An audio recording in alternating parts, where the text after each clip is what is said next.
What's going on, everybody? Welcome to episode 1227 of FloWrestling Radio, live from Austin, Texas. I'm your host, Christian Piles, joining you on a big Monday. A lot going on. Together, surrounded by Jonathan Kozak. Father John, father of lies today? No. We'll see.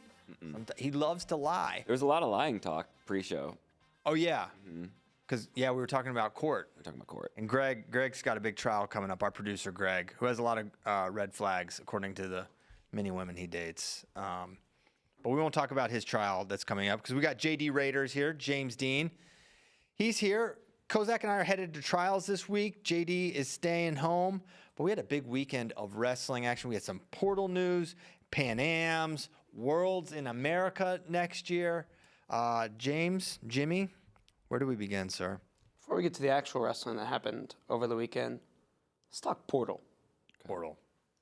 Biggest Portal news over the weekend, Anthony Echemendia announced he is going to Nebraska for his final year of eligibility. Is this a good pickup for Nebraska? How does he fit into the lineup? Which way is he going to go? Let's get into it. Well, that's what I was wondering. First off, yes, it's a great pickup. Anthony Echemendia, couple-time All-American. His production is established, right? He knows how to, and he wrestled at Iowa State, so he had a really tough schedule there. Iowa State's got a challenging schedule, so the Big Ten. Sometimes you wonder these guys going from a non-Big Ten to Big Ten. That's a big jump. But for Iowa State, tough schedule, so I think he'll be able to handle that. We listed him as 41-49. I feel like Nebraska has equal needs at both. Maybe they. Now, what I don't remember is how Zinkin's season wound up last year. So I was impressed with Zinkin. I thought he looked tough. And so my initial thought was Echemendia 41, who after all the talk 2 years ago seemed like he had an all right year. Yeah. This year with the way. Maybe he just got tough and didn't talk about it as much. But my initial thought was Echemendia 41, Zinkin 49. You could do that. Kozak, you got it pulled in. What are you seeing, bud? Not good. Not good. Okay. I'm thinking. I mean, my thought is wherever Anthony wants potential, though, the potential. Man, but you don't see a lot of year-over-year big jumps. No, you don't anymore. Typically. So I would say let Anthony go wherever he wants to go. You know, wherever you believe. I guess really, ultimately, Nebraska's paying the bill here. Wherever you think his best opportunity to contribute is. Which where is that 41 or 49? 49 is going to be so tough next year. You're bringing Henson back. You've got Anthony and Shane Van Ness. You've got there's one other. Oh, Sergio Vega, likely going to be at 149. I can't imagine him at 140. 141 looks like, man, could he be a potential finalist? Mendez is gone. Vega's up. Bo Bassett's going to be there.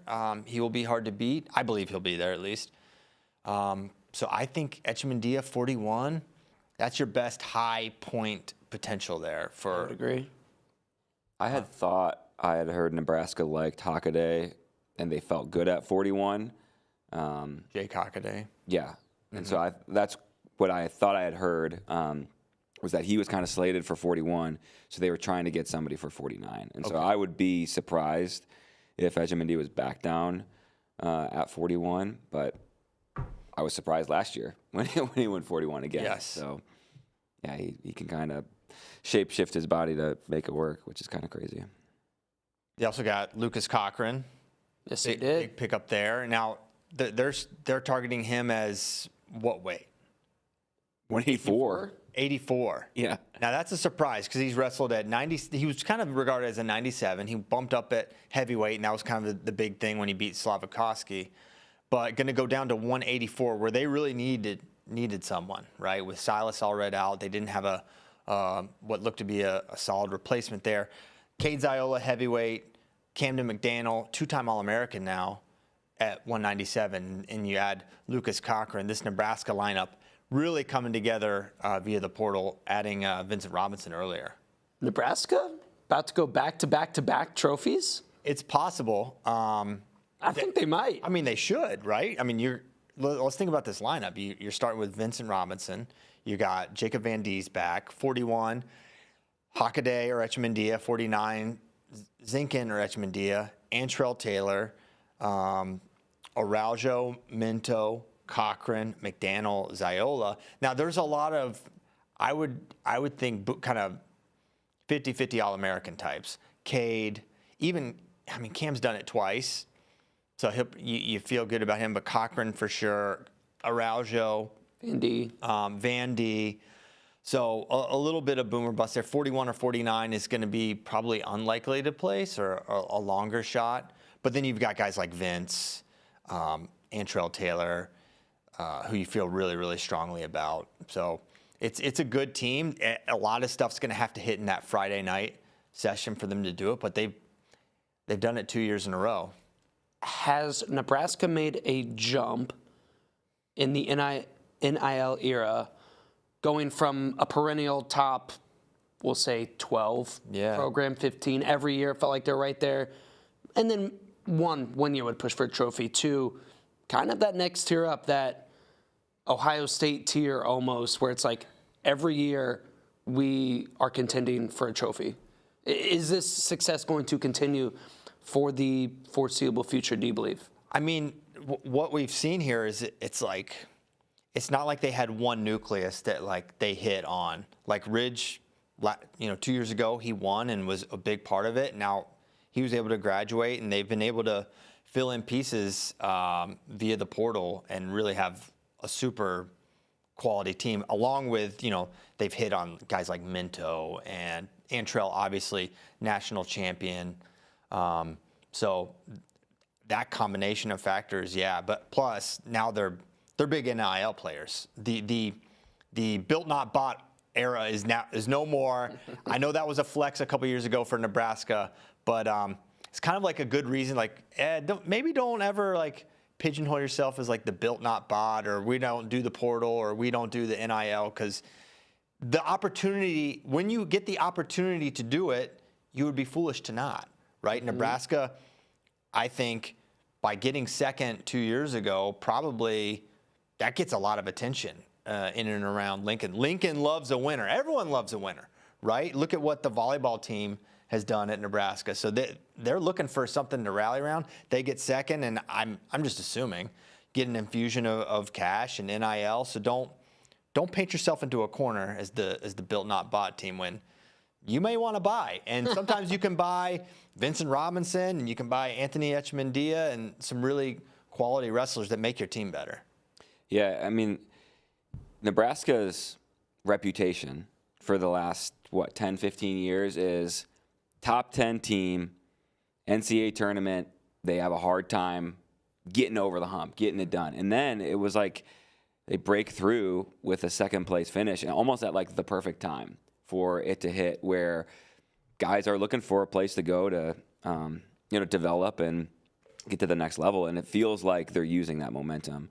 And it's just going to continue to produce trophy teams. And it's like Oklahoma State on the rise. Can they challenge Penn State? And now it's Nebraska is emerging as like that next tier, along with Oklahoma State. Yeah. Which is cool. No, and definitely as you look at that wrestle stat there, 11th, 9th, 9th, 8th, 9th, 10th, 12th, 5th, 8th, 9th, 2nd, 3rd. Mm-hmm. So really very much just kind of top 10 program, and then boom indeed. And like you said, they had Ridge there, and now Antrell. Then you kind of look, who's going to be the guy once Antrell leaves? So like, is Cade going to kind of be that next nucleus guy you have for 5 years that's going to carry that torch, right? Because we've said since the NIL era, you can't rely on 1 and 2 year guys year in and year out. That's just not a formula for success year in and year out. You can have, a good 2 years, but if you want to be a perennial top 4 team, you got to do it with high school recruits. Yeah, I think so. And, Cade and, Vincent Robinson, Christopher Minto both have 2 years left. LJ has 3. Cade will obviously have 4. McDaniel has 2 remaining. So they've got a lot of guys with multiple years of eligibility remaining. And the time frame to get your program back, for a team like Nebraska, it's a shorter turnaround to replenish talent when you have the portal. So you only need to hit on a few high schoolers, and then not a few, but the margin for error is larger. Mm-hmm. Other transfer news: Nico Provo staying at Stanford with almost all of his other teammates that entered the portal. It might just be Norman that doesn't stay. I mean, he's the only one left, I believe, that was a starter last year. So pretty incredible.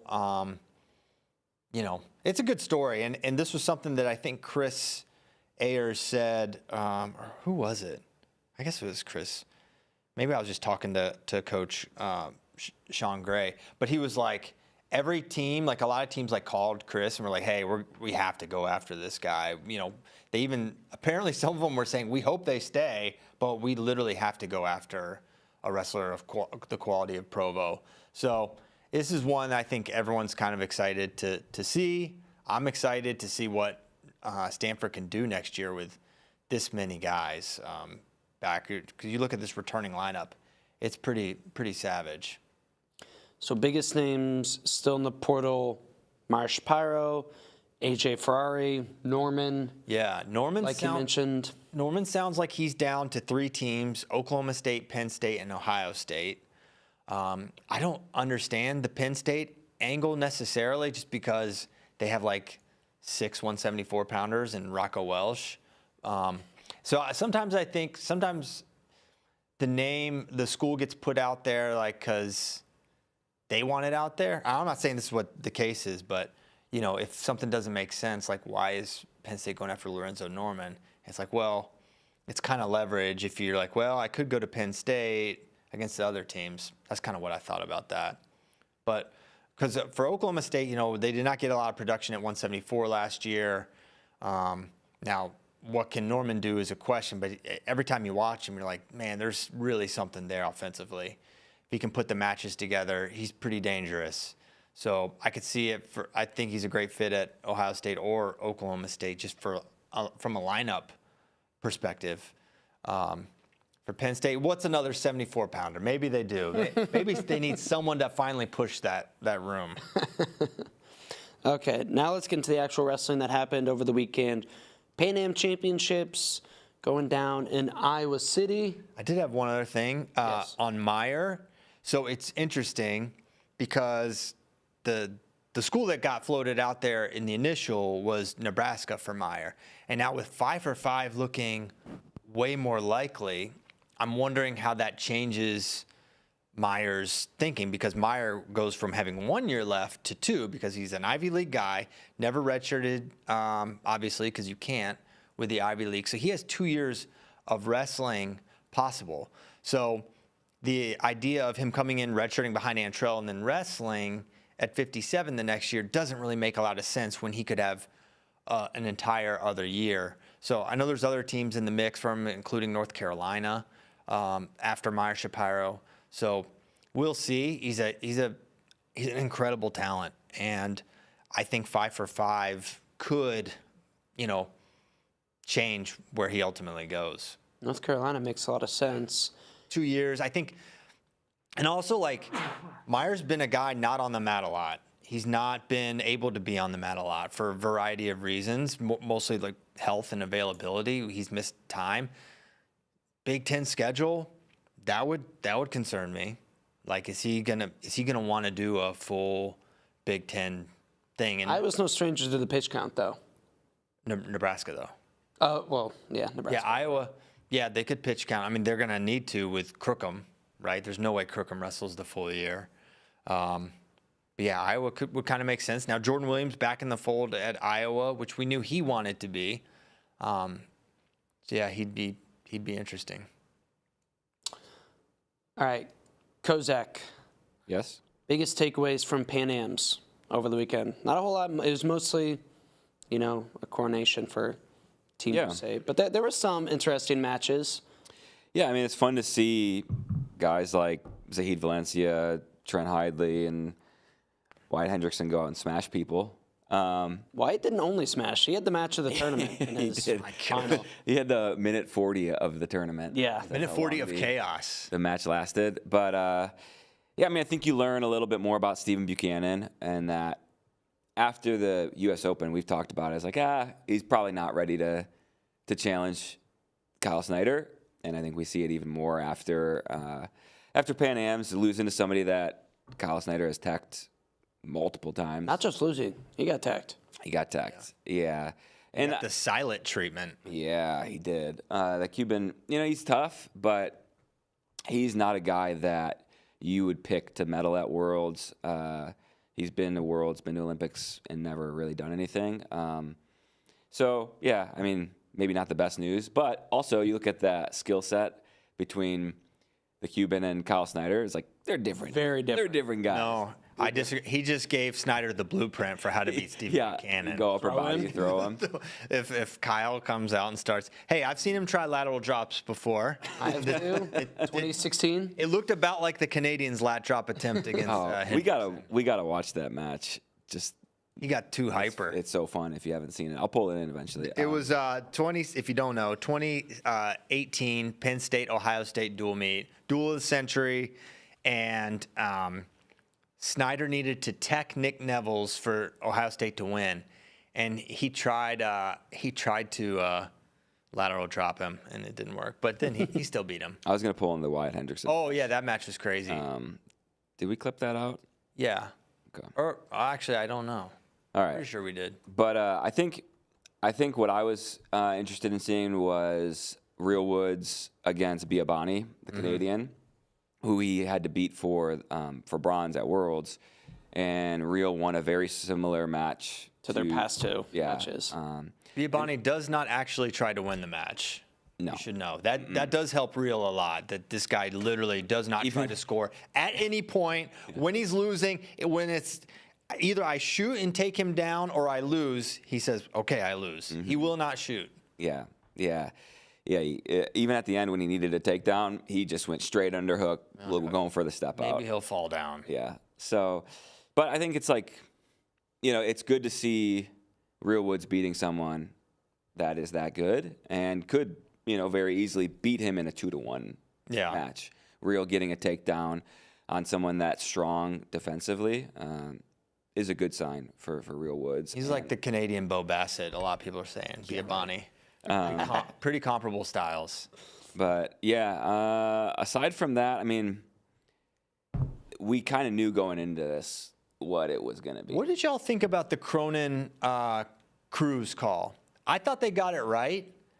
In the initial, I was like, that was 100% Cronin's move. And then as I watched, I was like, did Darian do that? I thought Darian did it. I don't know. Can we Darian watch? did the dub.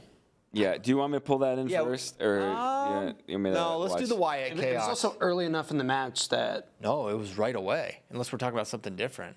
when Darian threw his foot back and exposed him, No, or it was right at the end, I'm pretty sure. I thought there was 45 All right, seconds. pull that in. We're talking about We're going to pull it in. We got to pull it in. I hope we clipped it, though. Did we clip it? No. That one is not close. Go to the hub. Go to the hub. It'd be Matt B. That was or Matt A. It was Matt A. Matt A. Yes. No. This one? Yes. And then... Am I wrong? No, this is the bronze. There it is. Look at that. Wow. Yeah. Look at that. That was a good cut. So it's towards the end. You can pull this in. There we go. So Cronin's winning. And then Cruz. You got to take that duck was actually. down. Show this duck. This was nasty. Darian, woo! Darian Cruz still doing the dang He's thing. still slick. Okay. And then, so Cruz is winning. All right, here we go. We end up waterfall. Oh, no, not this part. Yeah, this is what I was talking about, I think. In the Hold on. same All position. right, right here, yeah.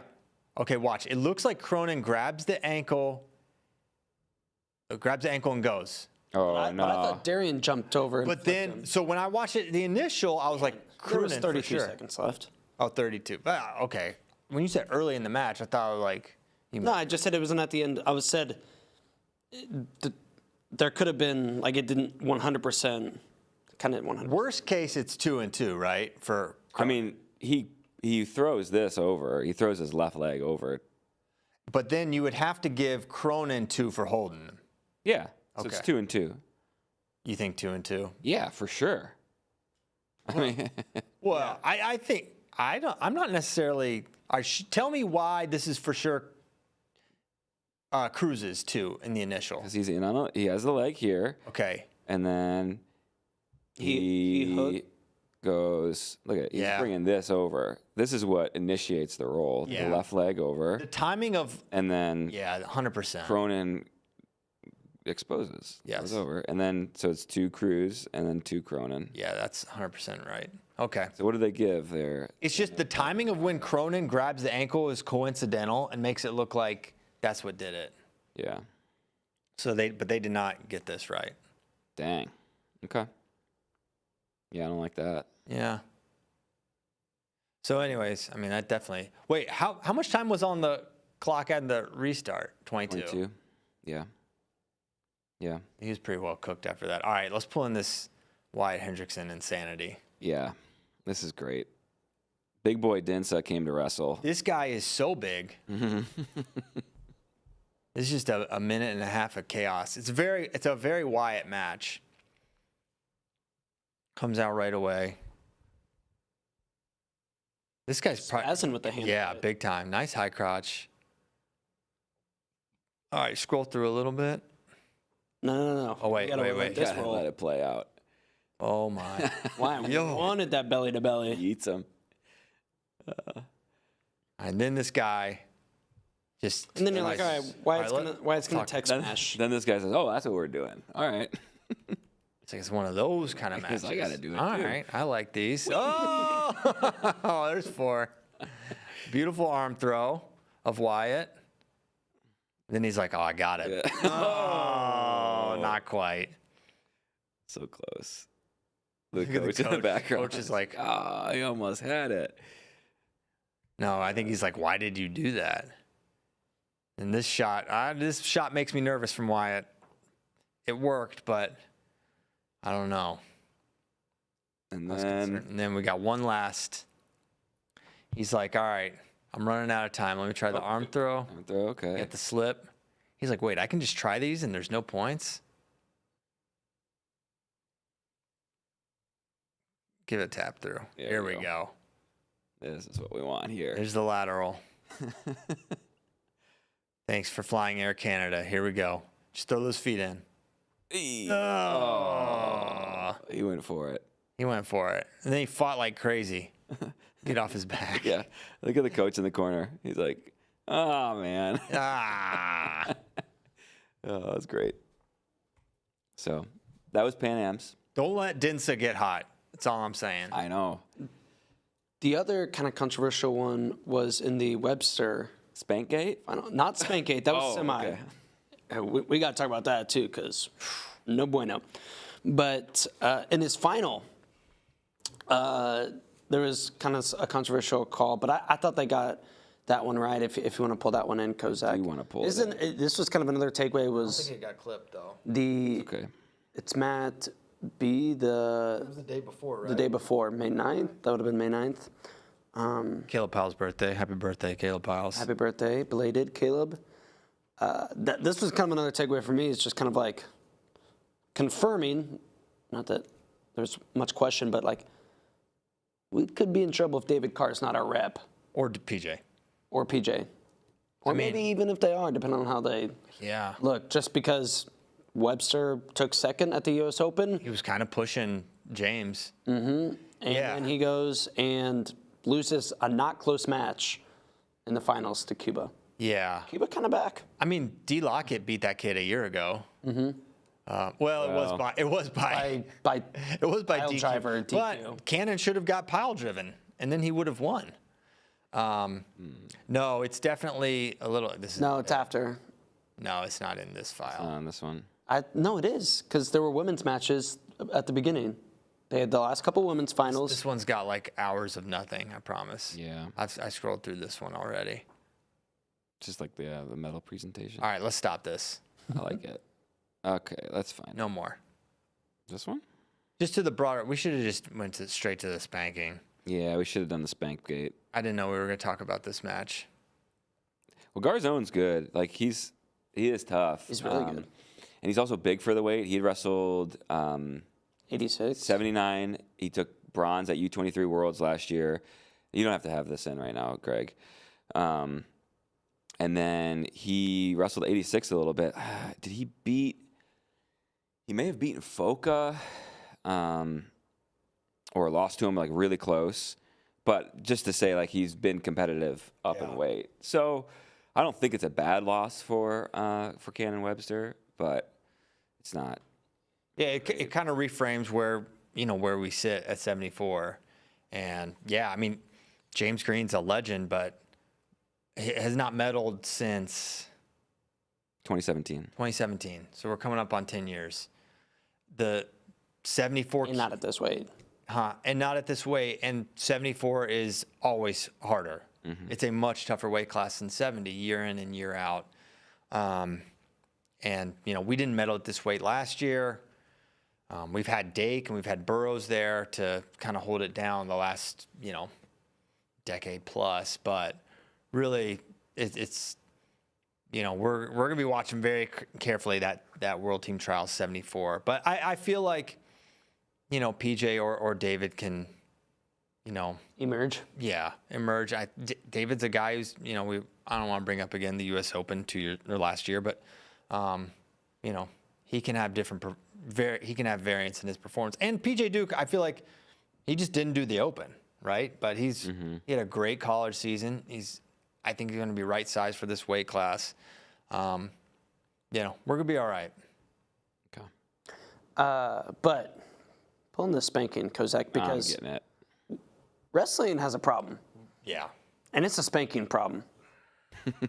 Y'all have to stop hitting your opponent's butt. You got to stop doing it. Yeah, I know. It cannot be allowed. I know it's right there, and maybe your intrusive thoughts can get the better of us all sometimes, but you can't spank, and you really can't.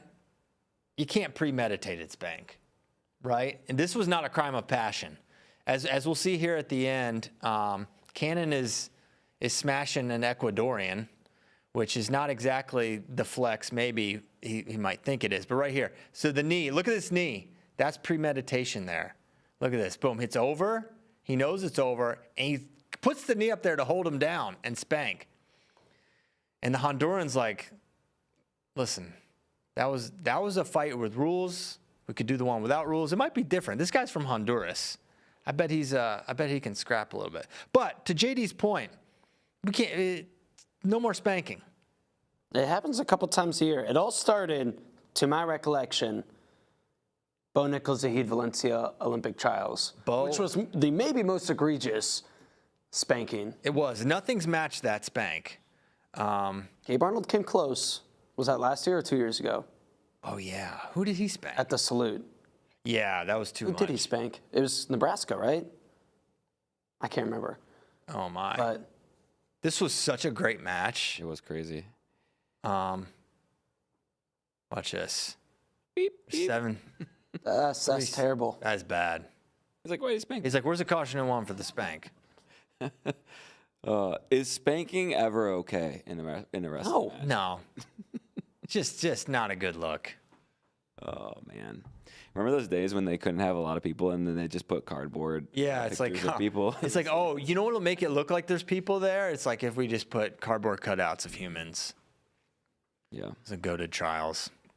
Okay. So I just can't understand. So what's Seeing another man's buttocks What right there should and going, be- I have to hit this right now. I gotta spanking? spank it. Spanking is usually the punishment, right? What should be the punishment For spanking? Yeah, If that's you true. do that, if you do that to your opponent in a wrestling match, what should be your punishment to keep people from? You got to do time. Yeah, Suspension. you do wow. it. No, you need to go to jail. You should be incarceration's That's not. assault, brother. It's not off the table. It's not off the table. I don't hate it. Look, we got to draw a line. We got to draw. Listen, someone's going to have to be, the example, right? And look, I'm a guy, I've made my position clear. I don't mind a little shoving after the match, a little ankle band throwing. That's all fair play. You spanked, though. Yeah. That's not good. Or you're allowed to fight. And Okay. you don't get punished. Hockey style. Don't pull that Honduran away. Okay, you're spanking. Now we're fighting. That opens And then the door. okay, so Okay. here's the thing. It's in it puts the power into the spanking victim's hands. They can get up and they can say, all right, I can just take the spanking and move on with my day. Or I can fight without punishment. And what happens, happens. As long as the spanker knows going into it, this person could fight me without rules. We're good. Then It's like throwing the gloves off in hockey. Yeah. Yes. It's like everyone's agreed. And I think that is honestly the best possible Kind of once solution. it gets back down to the mat, then the referee can split it up. Yeah. No. They just fight until they kind of agree it's over. That could get ugly. It could get ugly. These are the risks you run when you spank. This has to be a high stakes activity. Okay. So if you do it, there's a potential Spanks cost. are high stakes. Yes. Always. Okay. I think we figured this out. UWW, you can just get this in the rule book, and you don't even have to credit us. We'll just know. We'll just take it. This is just our good deed for the day. What else would warrant allowing a fight after the match? Probably just spanking. What about like wet willies? Like, can you just do whatever you want? Can you just do whatever you? Because spanking's pretty egregious. I think at this point you can just do whatever you want with the possibility of they fight you out there. Wet willie's crazy. I don't know.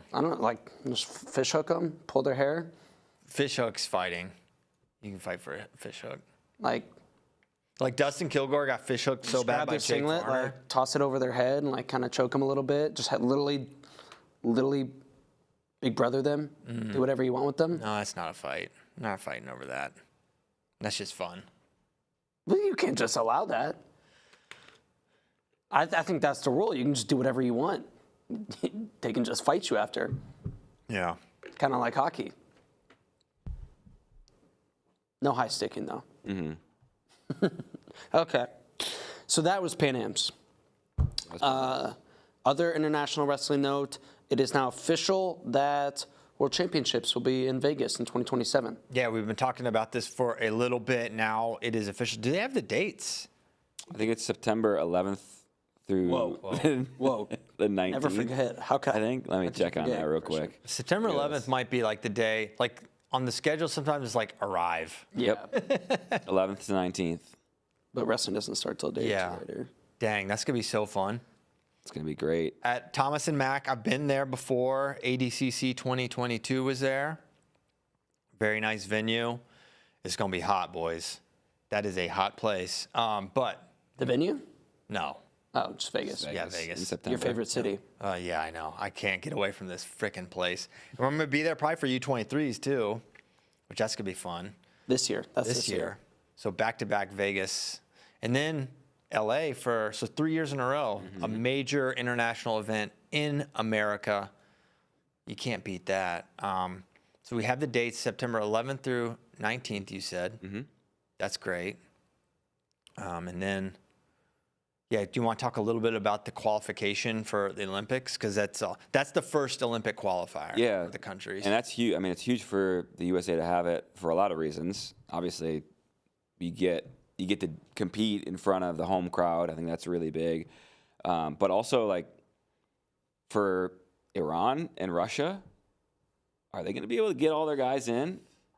Both to Worlds and to the Olympics? You know, it's like, it could be a huge advantage. UWW will move it when there's issues in Europe with countries not allowing it. They will not move it. No. Out It's of the going to US. be in America for sure. Yeah. Dang. So, that's gonna be Hopefully, huge. I hope so strongly that that's not an impediment because you want a full strength. I want to watch a full strength Worlds in Vegas. I think that'd be incredible. Well, even just to watch Sajalayev wrestle at Worlds in the United States. He's been denied enough in his career. Yeah. I know. We watched him in 2015. That was sweet. Yeah. But you mentioned it. That's the first Olympic qualifier, and they're doing Olympic qualifiers different this time around than they've done the last few years. So only the medalists qualify their weight. Used to be top 5. Well, it used to be top 6. Well, And then they cut it down to 5, and now it's to 4. And then Which reminder, 2 bronze. So that's yes, the medal stand. right. And so then beyond that, it's the Continentals, the top 2 place at the Continental in 2028. But then they're opening up to the top 3 for UWW ranking series points. So they're really trying to put a lot of value on the UWW events starting at 2027 Continentals. So it's going to be a whole year, basically, of tracking who are the top point getters at the UWW ranking series events. So that's a huge change. Here's a little graphic that makes it maybe a little bit easier to understand. But you can get points for the 2027 Continentals, 3 ranking series in 27, the World Championships, and then 1 2028 ranking series, and then 1 2028 Continental. Okay. And then they take the top 3 from that. And then the World Olympic qualifier, we've been calling it, will probably be the least competitive I mean, international tournament, maybe. there's going to be some tougher U15 brackets. Because a country who has qualified at any weight, Any style. any style, cannot compete at this. Yeah, it's crazy. So Yeah, so there's going to be some wild countries there. You're going to be like, I didn't know that was a country. And Spain will be like, technically, it's an enclave microstate. I'm saying a good opportunity for Americans with some weird ancestry, or not. Weird not. ancestry. Yeah. Yeah, we should try to find Tyler's weird ancestry and get him to qualify for the Olympics. That would be sweet. That vlog is so Meisinger. crazy. I mean, that sounds Irish. I think it's German. German. Yeah, MEI. Yeah. It's classic German. We got to get Ireland. Ireland. There's no way he doesn't have some Irish. Sure. Let's get that guy's blood and get down to brass tacks. Well, we'll probably go. I bet the UK won't have a Yeah. qualifier. Get a They won't. Brit. Yeah. Top of the morning. Okay. Let's move on to World Team Trials, because it is freaking World Team Trials week. It goes down Thursday, Friday this week, so we're only a couple days. You need to take these days off because they're going to be wrestling the finals like Hack. Don't take them off. Just don't work. Just watch wrestling all day. or work at FloWrestling where your job is literally to watch these matches. Yes. Those are the couple avenues you can do in order to watch them. Okay, we're gonna go weight by weight first. Look at favorites, contenders. Kind of get into it a little bit. So start 57 kilograms. Not a whole lot to talk about No. here. There's one clear favorite. Spencer Lee is the favorite at 57 kilograms. There's not. I'm most interested in the Knox match. If I had to pick one as a contender or a dark horse that, maybe could make things interesting, I think it's probably Knox. I just don't see it elsewhere. But we saw that match at the Open. We did, and he was pinned. Spencer Lee by smash. But he gave up the first point, so that's something. Well, and Knox made the mistake of trying to wrestle Spencer Lee. Early? Early. Trying to wrestle him early. So maybe he feels that and changes things up a little bit, tries to. Also, once you see him lose, it's like, okay. Yeah, for sure. 61 though. Oh boy. Lot of heat in 61 kilograms. All right, if you were an odds maker, JD, who would you make the favorite at 61? Betting. I think it's Forrest still. I think if the public is going to be on Forrest, so if you're making up, that's why you have to do it. But I'm saying, me personally, I just watched Davino I know. beat him, so I would go Davino. Now, who would I pick? I might just be in the public here going with Jax. Brock Height is probably like rage listening, but I think he would say like. I'm not going to explain this right, but wherever the sentiment is, you have to kind of align. Yeah, of course. So it would have to be Jax Forrest. Yeah. Otherwise, you're a bad odds maker. saying- You're not trying to make money. Yeah, well, with the public, but true ball knowers, you'd probably go give Davino a little bit more there because Jax Forrest is the big name. Yeah. But then again, I don't know ball. I might be going Jax. You're a ball knower. What do you think, Kozak? Does Jax turn it around? I would pick Jax Forrest, only because that match was almost like everything that could have gone Davino's way did, and Jax didn't help himself out at all, especially in the first period. He just kind of let things unravel, and if he had to wrestle that match again, I think he would have wrestled it differently. And so I think he goes back, you learn a lot from it, and I think he would try to wrestle more similar to what we saw a year ago, where he played it a little closer right off the bat and didn't freak out like as the match went on. And so I don't know. I just feel like we'll see. I feel like we'll see a better version of Jax Forrest. I think if you're wrestling Jax, I think getting that first takedown is important. Making him have to pursue, because it really felt like he gave up that early score and just felt like he needed those points and needed to not have given them up. And that's a learning experience too for Jax. And watching like the Stilly Boys video where they just kind of get into it, and you can actually watch David and Jax kind of interact and talk about it. That seemed to be their sentiment, and David's takeaway too is like he just kind of over wrestled after giving up the points he didn't need. To me, this is a huge kind of potentially narrative shifting tournament, basically matchup. I guess, Aaron Seidel looms too, but for those three guys, for Jax in particular, because if Jax loses here this weekend, the narrative kind of becomes, wow, we kind of got swept up in Jax Mania a little bit, and not that it wasn't deserving, but he's brought back down a little bit.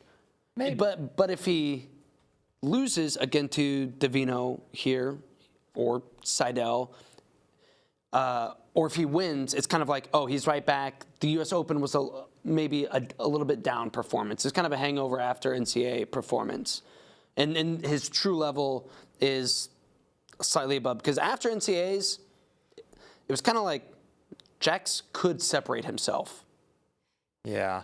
I didn't think I guess I see it a little differently. I just think the level of this top end is so high with Jax, with Marcus, and Ben. So I don't look at it that way. I think it's just a really special weight, and he's a special guy. But Marcus is unique, and Ben is unique, and Seidel, we'll see. I'm talking about like the overall public narrative. Yeah, maybe, but there's a reason Jax was this huge name. Yeah, sure. Like at the US Open, and is a more popular name than being Ben Davino and Aaron Seidel. And then he drops that match. If he loses again, it's kind of like, oh, he is right. He's in this tier. He wins here, then he goes and beats Marcus Blaze. It's like Jax is the tier 1 island. Dude, in next year at trials, if they're all at 61, it's going to be a conversation. Of course. So I don't think there's separation that's probably going to happen, at least not in the foreseeable future, just because Marcus and Ben are there. They're going to be there. And when he goes up to 65 eventually, they're going to be there, or at least Marcus will, and many other, Bo, Real, et cetera, et cetera. So I don't know. It's really hard to separate in America. There's very, very few that have for an extended period of time. And they're like the best of the best. And at 61, is that a weight where we've ever had like consistent separation? No. So that's just this weight class, this talent pool is unique, and Jax is special. And you have to be special to represent USA at this weight class. And I don't know. Maybe some people would overreact to Jax losing. It's on the table that he could lose at trials, and I wouldn't be like stock down Jax Forrest, because I know what he did last year at the Worlds and trials, beating Vito, and this year at NCAAs. I just think these guys are just special. Maybe I should say the bigger hit to that narrative was the Open, because if he's the world team rep, 61 kilograms, then wins NCAAs, undefeated, then wins the U.S. Open, you're starting to talk about, is Jax going to separate himself? Mm-hmm. Yeah, probably so. Probably. But I think that would be a trap too. No, I agree. I'm, again, talking about the overall public narrative. So I'm saying Jax can start to kind of creep that narrative back in if he wins here and beats Marcus. But if he loses here again, that narrative kind of done for the foreseeable future. When was the last time we saw Jax lose outside of Worlds? Mendoza. Yeah. Lost to. It's like it's been a while. He lost. Right? I mean, he lost at 24 trials to. Who did he beat? Oh, DeSanto beat him at 24 World Team Trials at 61. I forget what happened after that. Was it 2024 or 2025 PIAA Regional that he lost? No, I was like 4, I think. 4? Yeah. Yeah. I guess my point is, it doesn't. How does he respond? To a loss. And I know it's only been 3 weeks, or whatever. And so just seeing him come off of a loss at Worlds, and it's like then he goes nuts and is the talk of the wrestling world. It's like kind of interesting to see how he does, coming off a loss. And yeah, if like I guess my other pick in having confidence in Jax, and some people or someone in the chat said like we're sleeping on Davino, which we very well could be, but I feel like it's like the whole narrative has been Jax Forrest, and everything shows us that Jax is a little bit better than Ben Davino. Like that's what it has been for the last year plus. And so it would be very surprising to me to see him lose 2 straight to Ben Davino. Like that's very surprising. I would be very surprised. Yeah. Yeah. Okay. What do we think about Aaron in this mix? Because on the one hand, he's sort of his freestyle chops aren't comparable, but on the other hand, he's just His wrestling chops are. he's just an insanely good wrestler, and also like it's just funny how the narrative or like just the narrative sort of can shift just because you're not like on the world teams or whatever. Like this guy is a Fargo champ. Like he has like normal good freestyle accolades. He's just not like, Ben Davino, U.S. Open finalist, or Jax Forrest, senior world team or U23 world champ. But he knows freestyle. He's wrestled. He's competed a lot of freestyle. He's not going to get into a leg attack and be like, oh, wow, I got crotch lift and like be completely inexperienced. I think Aaron Seidel's neutral offense and size is a big, big challenge for anyone at this weight class. And I think if you're sleeping on him because he hasn't had those freestyle chops, I think you're not properly recognizing the jump we saw Aaron make from basically this fall on to going from a really good prospect to this is one of the most prolific point scorers in NCAA wrestling. And it's not just the top work. This guy is neutral, attacks legs. He's really big. He's a great finisher of leg attacks in a way that translates folk style to freestyle. And when you think about his pressure and movement and hand fighting, when you factor in the step out rule, I think Seidel is, he's not just an also-ran here. I think he's a dangerous contender. And I could be wrong, but I think that's what we're going to see. He's a threat. That being said, the pick is still Jax or Ben. Yeah. But yeah. But dangerous threat. Absolutely. I agree with you. Because, okay, so if you put odds on like Seidel versus the field, it's like 2%, 5%. Yeah. Maybe, That maybe might 10. even be. Maybe 10? Yeah. Give him a 10% shot. Absolutely. You don't need to win 2 matches, out of 3. You got to win 1. You got to win But he'll have at maybe least 2 tough matches. Maybe. Yeah. True, depending on seediness. Well, 2 tough should. ones. Yeah, Whoever he has in the semi will be tough. Yeah. He'll have to beat. It might not be Jax or Ben. He'll have to beat Forrest and Davino, basically, in all likelihood, because he's on the side with one, and the other one's very likely to make the finals. So yeah, that's not easy. Okay. 61's gonna be crazy. 61 logo. 65? 70. 70, excuse me. No, 65. 70. 70 is really fun.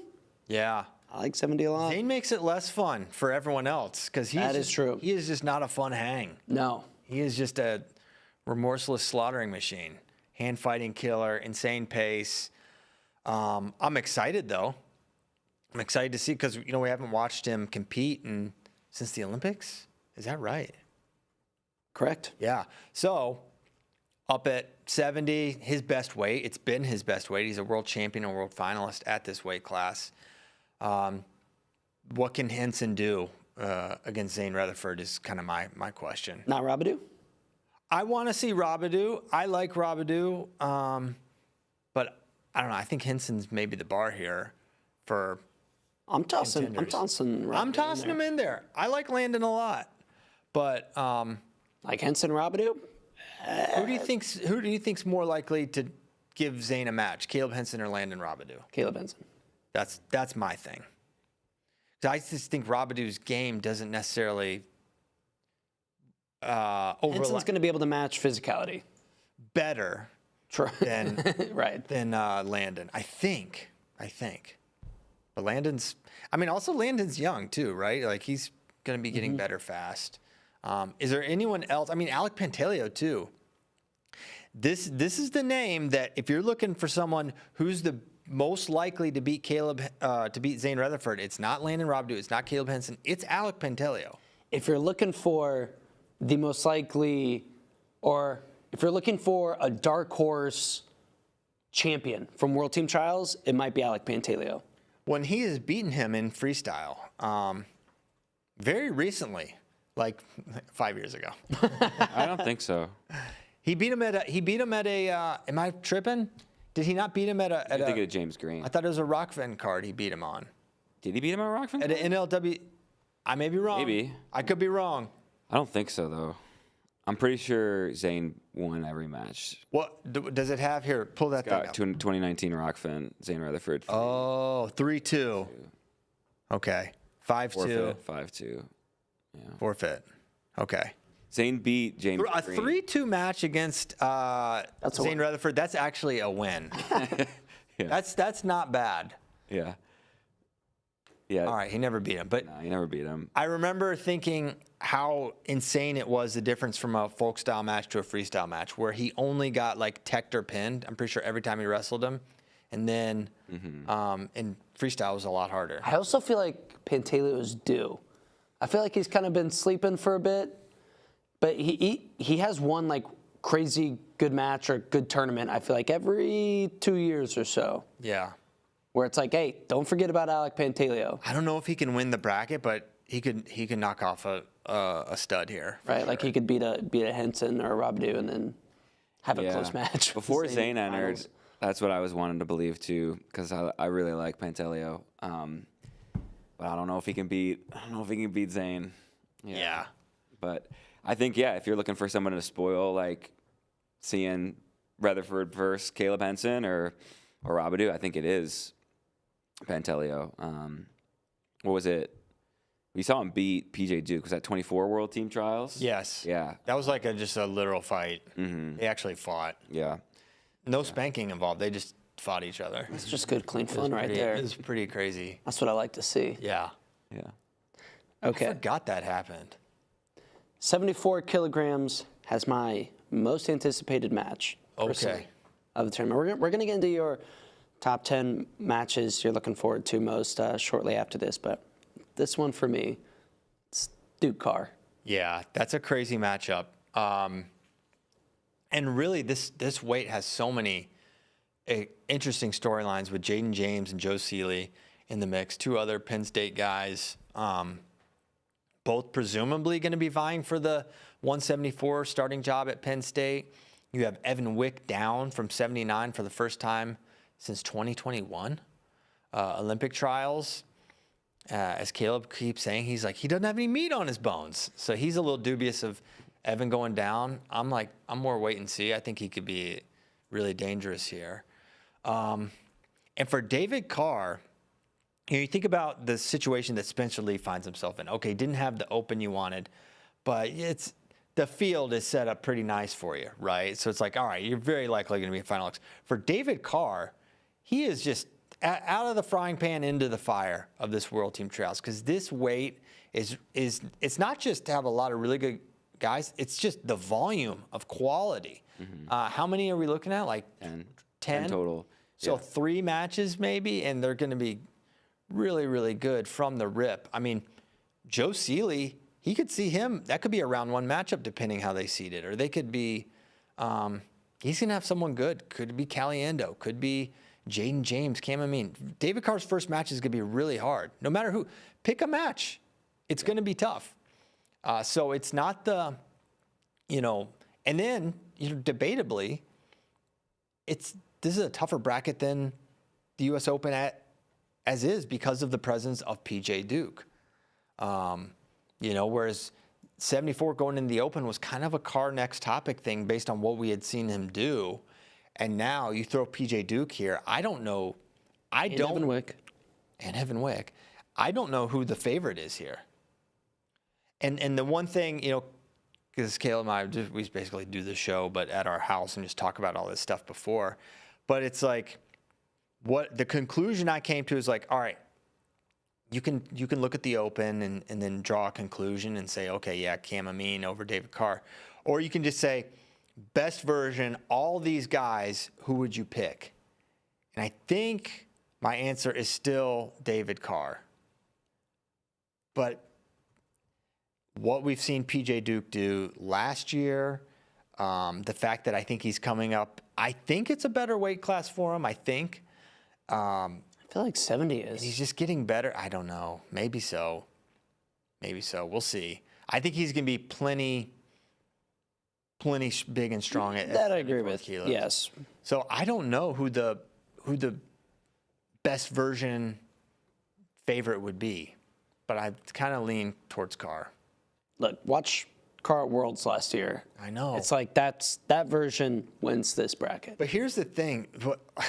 That version also lost. Yes, he lost 2 matches. But sometimes we the world is tougher, so don't misunderstand me. But sometimes the American system can be tougher to navigate for a guy than look at Zahid. Like, he was challenged way more domestically than he was at the World Championships. He was challenged way more this year. Did anyone challenge him outside of Dake, though? Still, no one challenged him in the world. He steamrolled everybody. And then even this year, he's taking losses. So I don't know. Kozak, what do you think? I think it's going to tell us a lot about who David Carr is, obviously, right? But I pulled up last year's World Team Trials bracket, and I don't know if you guys remember, but we were kind of going through that and be like, man, David Carr doesn't look that good. Yeah. He had to go 6-3 against Bear Claw, who's obviously tough, and then 2-0 over Jarrett Jacques. And it's like, and I know Jarrett Jacques is very good. He's at tough. Freestyle. He beat Quincy Monday and Peyton Hall to get to the finals. But that bracket, I don't think is as tough as the bracket this year. No way. Jacques could be a quarter for him. Right. Yeah, it could be his first match. And so we're almost going to find out the answer. It was like, well, was Final X and Worlds, was that who David Carr really is? Or kind of everything else. Is the U.S. Open, and if he doesn't make it through World Team Trials, it's like, well, maybe that was almost an outlier. And who's he wrestled at RAF? Bilal Muhammad. Yeah. Like, he hasn't even tested himself on the they have Sal Kazanov. They have some good guys at those weights, and he hasn't wrestled them. So I don't know. It's interesting. You got to put your money somewhere. Who is David Carr? I think he's World Team Trials champion. I think so too. But not a ton of confidence. Took a hard slap in the face at the U.S. Open. He did. That'll wake you up. It will. And I hope it wakes him up, not just because I like David Carr and from Iowa, just because wrestling is more fun when David Carr is that good. Yeah. I think at the world stage too, he's a guy I think is a big challenge for the rest of the world. We saw it, but he's got to run a serious gauntlet. Are there any dark horses here? Do you see anybody else? Can Evan Wick push for the title here? I do think he can, but it's all. I think he's one guy where it's all hinges on how he recovers from the weight cut, and that is a question no one knows the answer to. Not Evan, not anyone close to him. They don't know what's going to happen with this weight cut. It's a big mystery, I think. And as good as Joe Seeley looked, and Jaden James is an amazing prospect, it does feel like Duke and Carr are a cut above, with Wick being the guy who has the offense to, I think, go blow for blow with them, because his neutral offense is insane. His leg attacks, his re-attacks, ability to scramble, the problems his length creates will put him in these matches if he recovers properly. More likely to win World Team Trials, Alec Pantaleo or Evan Wick? I think I might go Evan Wick. Evan Wick. Okay, so I just said your most likely dark horse World Team Trials champion, Alec Pantaleo. I'm backtracking. Backtracking already. Already. It only took one weight. Give me Pantaleo over Wick. Your most likely World Team Trials champion, dark horse, Evan Wick. Okay. I don't know. I'm not. Until I see it, I will not pick him to win this bracket at 74. All right. Too big. I'm not picking him to win. I'm just saying I wouldn't, yeah. dark horse. I'd bet a lot of farms against it. Well, yeah, it's a dark horse. Yeah. Prove me wrong, Evan. All right, next. Also, kind of, is Zane still that guy? I would assume so. Yeah. So I'm basing part of that pick on Zane still being that dude. All right. Next weight. Yep. The 125 kilos, big baby. dogs. Big dogs only. Okay, this way it's really, really deep. This is one where it's a little harder to find the favorite, because you got, Demetrius beat Merrill beat Paris. You've got Greg and Cassie. Yeah, I don't know. But kind of similar to David Carr a little bit, where Mason Paris, if you look at the past 2 years of data, would suggest maybe he's the favorite. Kind of, but he was gone. Unlike David, he just kind of returned at RAF. Was that his return, or he wrestled internationally? I can't recall. Who are we talking about? Mason? I think Raph. No, he wrestled. So he wrestled ranking series. He beat. Yeah, that was after RAF, though, I thought. That was after Raph. Yeah. Yeah. That's what I said. I wasn't listening. Okay. He's a real American. Yeah, so I still think it's Mason. I think Kobe Merrill is someone that is, you can't go in there and just be like, I'll just do my thing. It's like, no, you need to have put thought into how you're going to approach this guy. He's unbelievable challenge. He's a unique challenge. He's so strong. He's so compact. Moves better probably than Mason anticipated. I think Mason experiencing that, okay, I think he'll figure it out and put it together and win trials here. But maybe Merrill is just that much better. But I think him losing to Demetrius Thomas makes me think no. Oh, give me the new lieutenant. Give me Isaac Trumbull. I'm not mad at that. Not mad at Trumbull. Millard South, stand up. Yeah. With not much confidence. I don't know. I think Mason. I also think could be a little bracket dependent as well. Matchups will certainly matter here. Matchups will matter, because you just look at Merrill dominating Mason Paris and then losing to Demetrius Thomas. Yeah. It's kind of like, How good's Tay Gadali? Tay's good. He's good. So maybe I'm sleeping on Tay. I think your Trumbull pick is, if you're looking like a little off the. I don't even think it's that off. You don't? I don't know. Like, I wouldn't put him in the same category of dark horse as Alec Pantaleo and Evan Wick. I don't disagree, but I just. But I would say that's because the high end of 70 and 74 is better than the high end of 125 here. Correct. So in that way, yeah. Okay. I'm not off Trumbull. I'm on Trumbull, but I mean, this is a man we just saw go undefeated NCAA champion season. yeah, and I think I'm a big that NCAA season right into the freestyle season. I love that. Maybe you're talking me into T-Roms. I'm not. He's a new father. And Father's Day coming up. listen, dad's strength is the real deal. I never became more powerful. And new lieutenant. And a lieutenant. So Imagine if Kozak enlisted. dude, he's on a heater. You thought Jax Forrest was on a heater. Kozak with Isaac Trumbull. 4 kids and militaries. Imagine with a crew cut. That's why I don't. I'd be unstoppable. Yeah, he'd be unstoppable. And then Trumbull versus Wyatt, Battle of the Troops. Yes. Whoa. That's a big deal. That's a big deal. Yeah. Loser has to deploy. Yeah. Dang.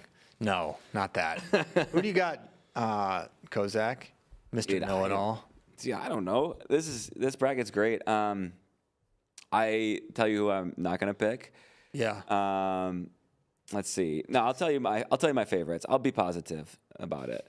I think it's gonna be either Trumbull. You look so funny right now, squinting without your glasses. Yeah. Trumbull. It's a habit, you know. I will frequently try to adjust them when they're not on my face. Like I'll go like this, and there's nothing there. It's just. So why aren't you? Where you went Hollywood, no glasses? I told you guys doing that more a few weeks frequently. ago. I stepped on them. I was playing soccer with a bunch of 5th and 6th graders at church. At night, they fell off. Where are your croquis? I know you have croquis. I do.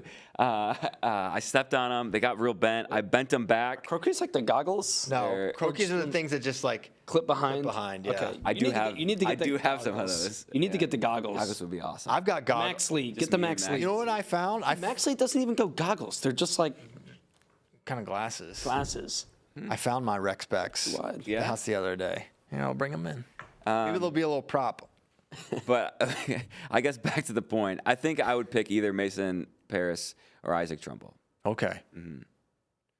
All right. And I'm also giving Merrill a shot. give me Mason Paris Yeah. There you for go. Michigan. He slaughtered Mason. I know. It was not close. I know. I saw it. Mason is a guy you can actually throw out results. Sometimes. It is kind of true, yes. He's one of those guys that's like, yeah, he did that, but he won't do that again. But he could do it again. Yep. Okay. Young Carlo in the chat said that Trumbull and Wyatt have to wrestle in uniform at Final X. It's like a gi. Wow. Yeah. A gi match, and you can use it. Yeah. So Cyon straight no-showed. I didn't even tell y'all, but I guess for good reason. Cyon's supposed to come on at 10. I know. All that complaining. Tell us what's Where is he at, Greg? Greg's saying he didn't no-show. Oh, he no-showed. That's why we have this microphone. We have this mic set up for him.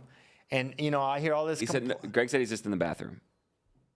Oh, Lord, I don't know if I want him to come in here. in the bathroom for 10 minutes. You know what? They had that breakfast. They had that breakfast here. Man. And so, like we were saying before the show, the podcasters and the production people, we're kind of like the front lines of Flow because while they have like a nice fancy breakfast, we're in the salt mines podcasting. So, It's true. You know, troops get a lot of appreciation, but I think not as much as the podcasters. We're in the trenches right Yeah, now. we're in the trenches for sure. I got gangrene. Okay, so we could do. We need your top Need my 10 top 10. matches of World Team Trials that you are most looking forward to. Okay, I've got a top 10 list like Letterman. Okay, here we go. So You my heard, top- you heard the papers Yeah, clack on the it's desk. legit. And I also shared this with you, Kozak. If you go in the doc, the FRL doc, and then there's a hyperlink in there if you want to pull it up as a visual at I would some point. love to. Maybe not right away. Okay, number 10. There it is. We talked about this match. Oh, don't pull it Don't up. pull it in yet. Don't pull it in. It's a big reveal, Craig. Zane Rutherford versus Landon Robidoux. There it is. I want to see it. I want to see it. You want to know where's the kid at? What's a better litmus test than wrestling a world champion? Honestly, let's make Zane go through Landon, then Caleb, then Alec. Yeah, let's just line it up. Zane will probably be like, yeah, that sounds good. Okay, let's do that. The hardest path possible. I like that. I think Robidoux's probably the guy people are most, other than Zane, I just think there's a lot of excitement around Landon, seeing what he did at the NCAA level. He's a good freestyler. Lost only to PJ Duke, which that loss looked better and better as time went on. And then when you factor in, like, yeah, I'm excited to watch Landon, but Zane, obviously the bar there. Number 9, Joe Seeley versus Jaden James. A little Penn State depth preview. I think in the wake of 5 for 5, you've got, we've talked about this the last couple of shows. Like Jaden James is going to need to try to start in all likelihood this year. I think 174 is the weight that they've probably identified. Joe Seeley, big standout. And I think it's just a good also, or where's Jaden James at? If he can beat a Joe Seeley, that's a statement. Now, last year, correct me if I'm wrong, Jaden James teched him. He beat a Joe Seeley. And then Joe Seeley, but then Joe Seeley popped off. Yep. Right? So where's Jaden James at? Is he still ahead of Joe Seeley? We'll find that out. Number 8, Skylar Grote versus Amit Allure. Okay? Last year, look who showed up. We'll get back to that matchup, but look who decided to show. I said 10 o'clock sharp. He said, I'll be there at 10. I'll be ready to go. And Cyon rolls up at 10:12. The HP, baby. You to stop talking. You got to talk in the I will never stop I talking. was waiting for you to stop talking, man. I was in the studio sitting down waiting on you, and you were still yapping. So I'm like, You got to move the mic over. Move the mic over. Right here. Slide the laptop over, Cyon. We're welcomed by the director of I don't know your title. actually, Senior President. it's now. It's not the director of it's been changed. Okay. Again. So I'm officially now the senior director. Senior Director of Wrestling Community Development. Okay. I like that. Well, I wish I had So prepared. technically, I'm now CP's boss. Not just kidding. He's not. I negotiated that that's the only thing in my contract is that I can never report to Cyon. So I'm in the clear there. I wish we had a lower third for Cyon with that title, but Greg, you could Greg, never. I thought we talked about this, Greg. You're supposed to do some firework. It should have been. So Cyon, I have a plan. All right. What's the plan? I'm doing my top 10 we know most you have a plan. anticipated matches. Yeah, I always have plans.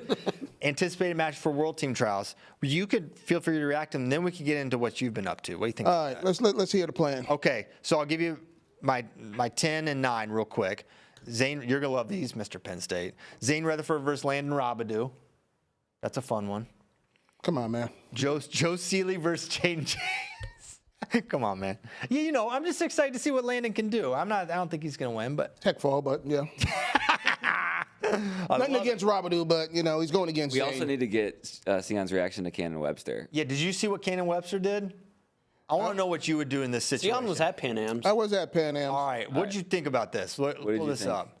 What did you think about this here? All right, Wait, we're gonna hit pull play. it. He spanked him. I don't know, man. I want to slap him. Yeah, what would you do if a man spanked you?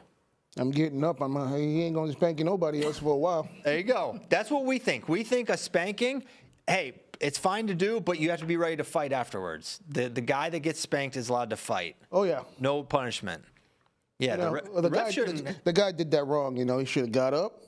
Well, I'm not going to condone violence, but yeah, he should have got up and then just pop. No, yeah. I'm just kidding. But what you need to do is act like you're going to be chill. yeah, it's like And pop like DeShazer. and at You the same never know time, when DeShazer's going to strike. and at the same time, he probably didn't mean anything intentional, but it's like, good job, man, good job. But Yeah, now look at this knee. This knee shows everything. okay, now I missed the knee part, so The knee is key. Yeah. Holding him down. that'd be a baseball cap to both knees. Cyon's getting weapons involved. Okay, number 9, Joe Seeley versus Jaden James. Penn State. Yeah. I got to go with Joe Seeley. You like Joe? Yeah. Jaden teched him last year. People forget that, including me, last show. No, Jolie's he's been in the room. He's riding the high, coming off of defeating my fellow Cyclone David Carr. So Good.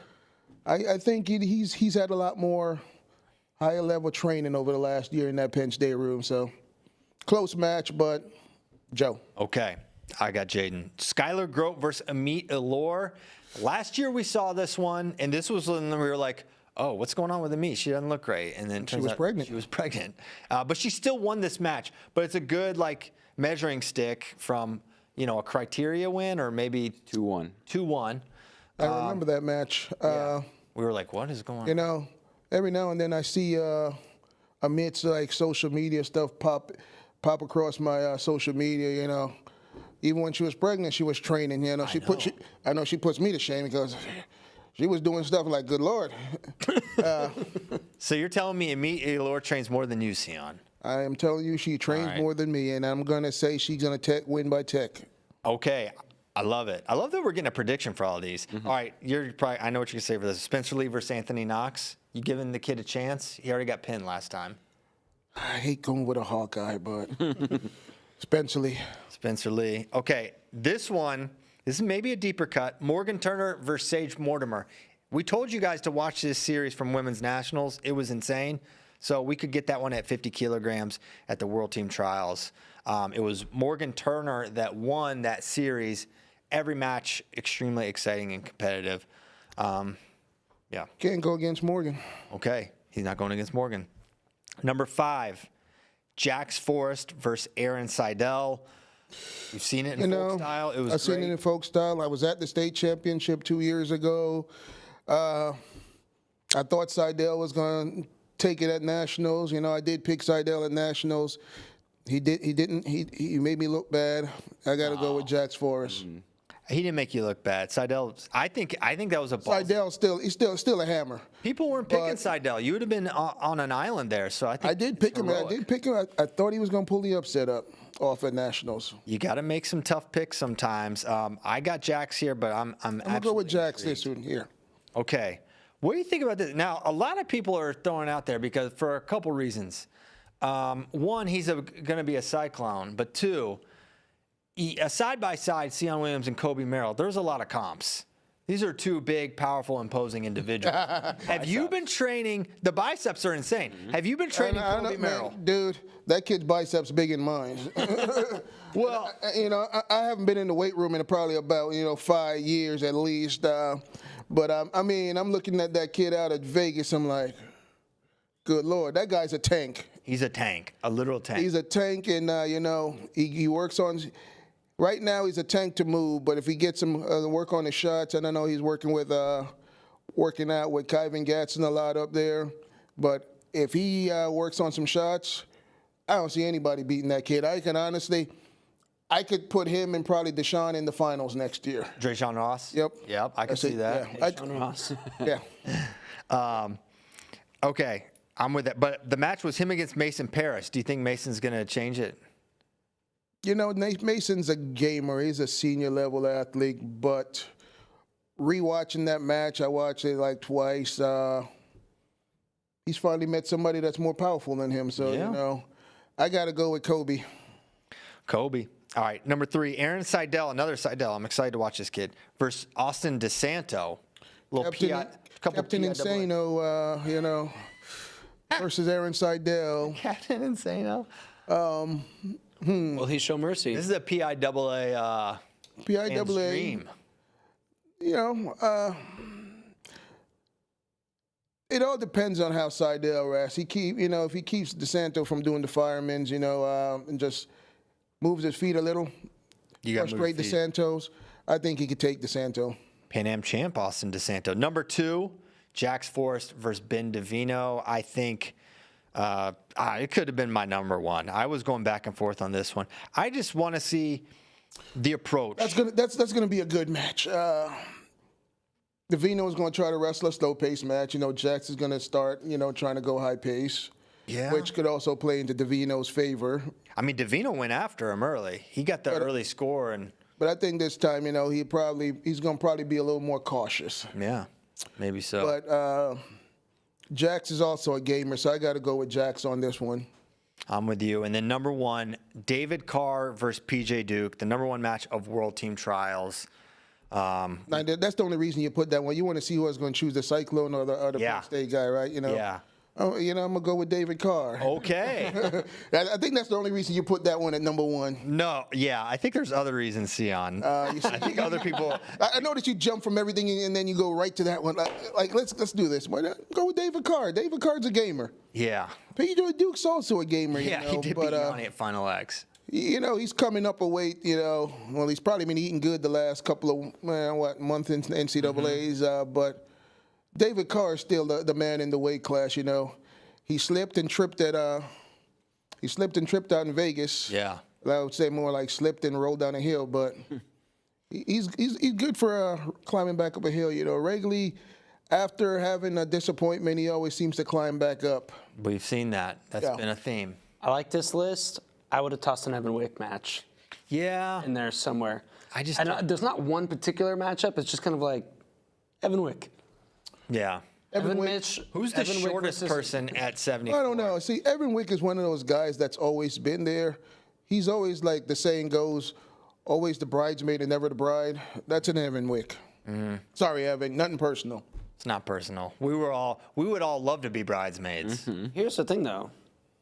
At 74, and David Carr, we get the U.S. Open version of David Carr. Oh, it'd be a short day. Then he beats P.J. Duke, which is not crazy. You know, P.J. at 74. And then it's like him versus James Green. Yeah, He could be the bride. for sure. But that's a long. Might be his wedding year. Oh, you know, There was a lot of ifs and a lot of. He's hoops got to to come still there. get through two guys that just beat him, you know, to get to Not Wick. not Wick. I'm saying Carr. Yeah. Before we even see that James Green versus David Carr, Right. the old man versus the young man. Either way, it's going to be an old man versus somebody. That's true. Someone Yeah. younger. Nothing, James, my boy. You know, he should have been wrestling for Jamaica. You know. Yeah. What? You have no pool? You couldn't make that happen? And you know, we were working on that back in the day, from what I understand, but it just didn't get it done. Really? Jamaica would have, you know, James, you know, he would have looked better in green, and You know, he puts that on his singlet. He has like the Jamaican colors on. you know, he would have looked real good in that. Wow. What could have been? Especially now with. He would have been the Olympic Jamaican qualification. goat. But you know, we're working on a Nebraska wrestler that's going to be wrestling for Jamaica here in the next, like, you'll see. It's Isaac Trumbull, isn't it? Hey, we had Angus Arthur. Cyon, we need your take on the Cyclone staff hiring another Hawkeye. Do you like stealing these Hawkeyes, or does it still pain you? You can't beat him, steal him. Actually, I was up there talking to those guys last week. I was in Ames, you know, and I was like, man, couldn't y'all find one Cyclone out there, man? and you know, there's still there's supposed to be 4 people on the staff. Getting one more. Yeah. Now, your name's been floated out there as the potential 4th assistant. Do you want to squash those rumors, or? I squashed those rumors. They can't afford me. Okay. Cyon. Senior director over here. Yeah. They can't afford me. But as a Cyclone, it kind of, I don't know. I think they still got a 4th position to fill with Villascusa? Veracruz. Yeah, Veracruz. Yeah. You get the point in the name. If they bring a 4th Hawkeye, I mean, we might have to revolt. Yeah, it's too late. I mean, it's been Iowa staff for a while. Here's the thing, Yeah. though, Cyon. But I also at it. I heard a weird rumor on, you know, Uh-oh. it might be a 4th Hawkeye.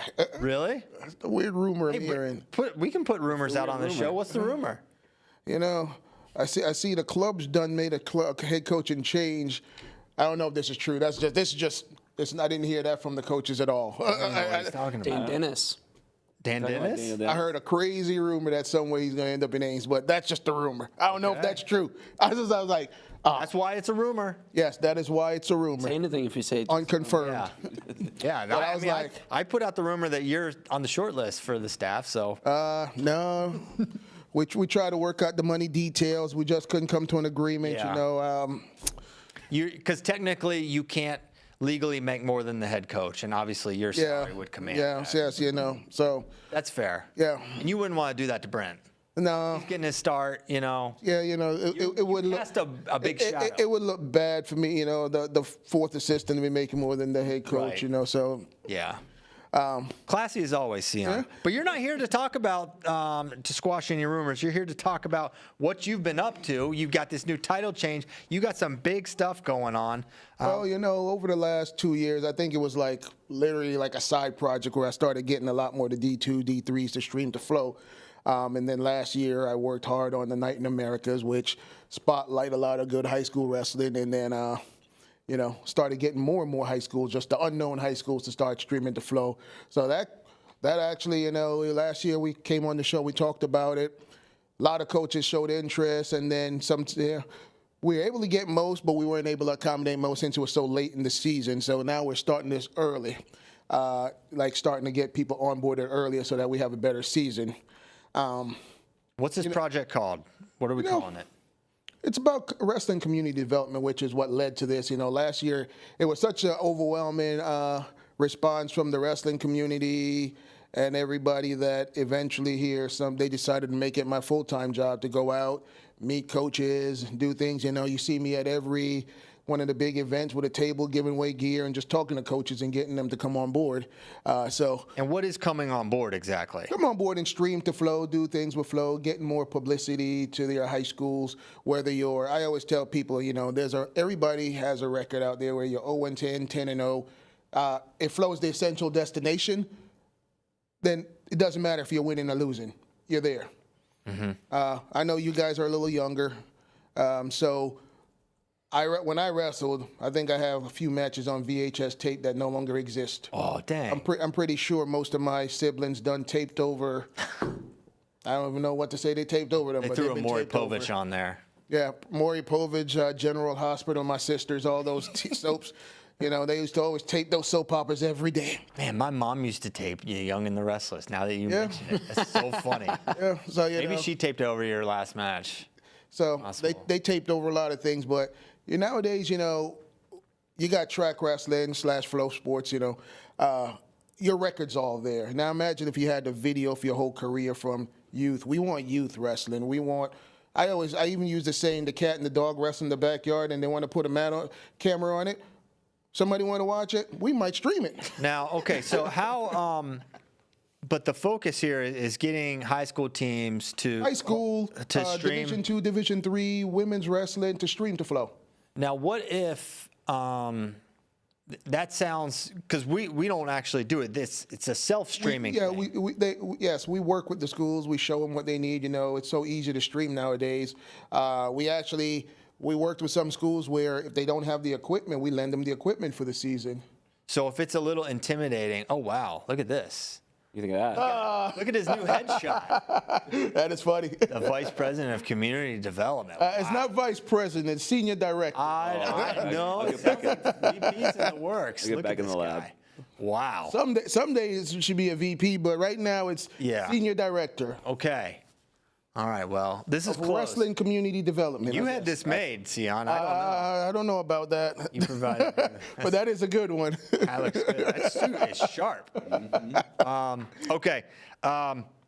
So if you're a high school coach, you're like, I don't know anything about streaming an event. I don't want to get caught up with this technology.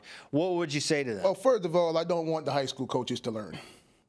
Because if the high school coach is learning, and in the day of the match they're trying to stream, he's not coaching, or either way the camera might end up pointing at the ceiling. So I told the coaches I don't even want to work with the high school coaches. Give me your team manager, because it's just a team manager we need to set the things up. It's a 15-minute online training and they're ready to go. Really? Because I work with only the student managers. Because every time we did with the coaches, it doesn't work well when they're trying to coach the day off and trying to do things. Of course. And I think last year, we did a whole lot more tournaments, like D2, D3, and high school tournaments. We added almost 800 new tournaments that we didn't stream before last year. We added probably 600 high school matches that we didn't stream the year before. So it's a continually growing process. When they switched me into this role, the big thing was how do we continue to work on this and build a wrestling development community? What are all the incentives? Obviously, being on Flow is an incentive. What are the other incentives for if you're a program? Well, you actually do. If somebody do sign up to watch your event, you do actually get 30% of the profit. Okay, so right now it costs you nothing to stream, but if somebody signs up, you get 30% of the profit. Some schools they do ads, so you can put your ads in there as long as it doesn't conflict with our overall brand. So it's a way for schools to use it as fundraisers. If you get links, if your people use your link to sign up, you get the credit for those. Okay. They use your link to sign up for any event, that you get the credit for it. Okay. So it's ways. Some schools use it as fundraisers last year, and not gonna say schools are gonna make a lot of money. I've seen schools make $10, and I've seen schools make $8,000.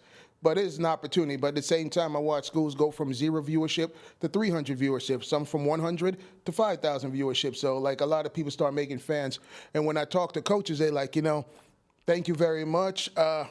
We never thought we could be on Flow. And now our guys are getting some viewership. Coaches actually, a lot of coaches tell you nowadays they use Flow for recruiting. Yeah. So if they're looking on Flow and they can't find your match, they're going to be like, is that kid really that good? Right. Or, if a kid's actually going out and looking at a college or D2, D3 college, if he's looking at that school they don't have any matches on Flow, with social media, NIL. Flow is the perfect jumping on point for your social media profile and building.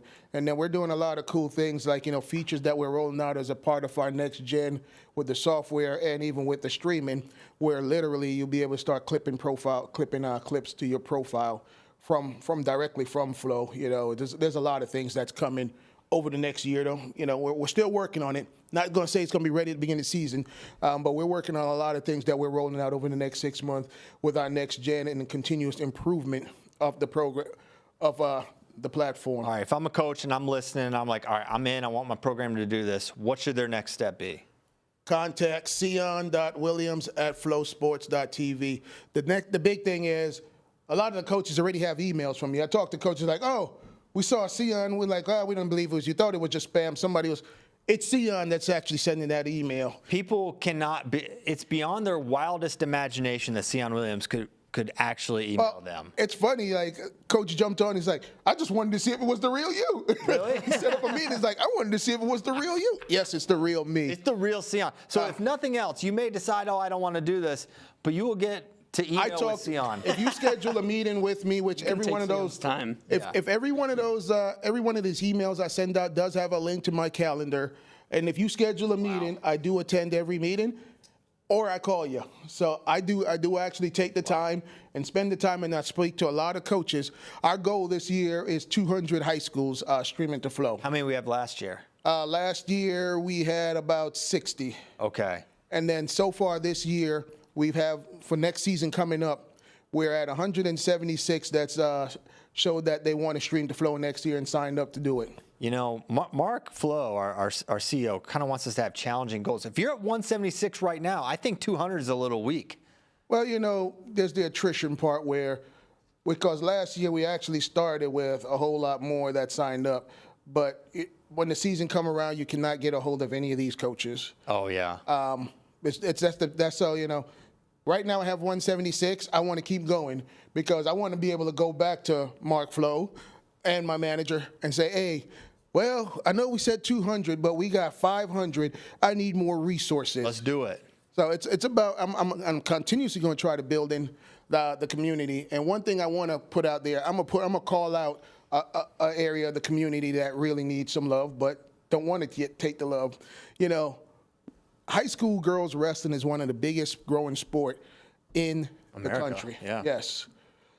But when you reach out, like Flow is still, we don't have a lot of women's matches being streamed, whether it's high school or college. And it's not a lack on Flow trying, because I email all the Division II, 1, 2, 3 coaches. I get them in Night in America. And I mean, for the colleges, I'm going to say 99% of those coaches don't even respond to my email or phone calls.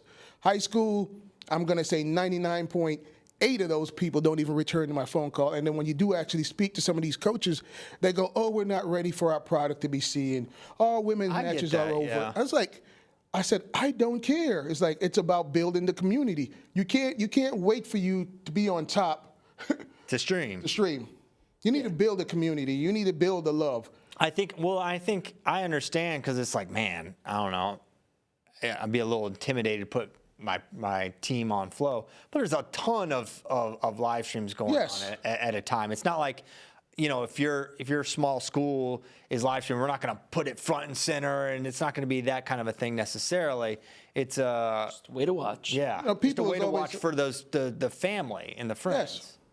Yes. You can't be afraid to put yourself out there. Hey, coming out of the Bronx, New York, walking on an Iowa State.